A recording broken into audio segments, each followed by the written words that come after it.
Mina ei mäleta, et minu vanaema oleks kunagi midagi kaalunud. Tal oli lusikas või supilusikas, kruus, peotäis, näpuotsaga, 2 porgandit, 1 peet, mõnuga hapukapsast, tükike liha. Sellised olid tema retseptid. Ta ei kasutanud ka magusate toitude tegemisel kaalu. Ta teadis täpselt, kui palju läheb ühe korraliku puugi jaoks kogu piima ja kui palju muretaignasse jahu, võid ja suhkrut, et tulemus oleks täpselt õige. Ja nii valmisid tema toidud, needsamad, mille maitsed on siiani meeles. Tema oli seda omakorda õppinud oma emalt, mitte retseptiraamatust, vaid elust enesest. Ja nii see teadmine kandub edasi põlvest põlve vaikselt tunnetuse kaudu.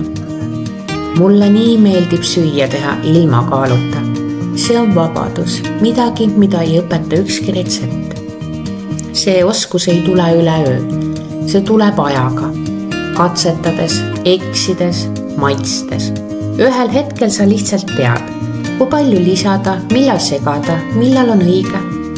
Ja just siis muutub kokkamine millekski enamaks kui lihtsalt toidu tegemine. Näiteks hapusaia tehes, sool tuleb panna enne jahu lauale, siis on kindel, et see jõuab ka taignasse. Ma kipun seda vahel unustama. Ja või tasub enne munade keetmist toatemperatuurile võtta, siis läheb munavõi tegemine palju lihtsamalt. Kui teha munavõid veidi soojade munadega, tuleb see eriti õhuline ja mõnusalt kreemine. Kui piisavalt kaua köögis toimetada, päevast päeva süüa teha, siis lõpuks tuleb see puusalt. Sa tead, kui palju, kuhu ja mida vaja.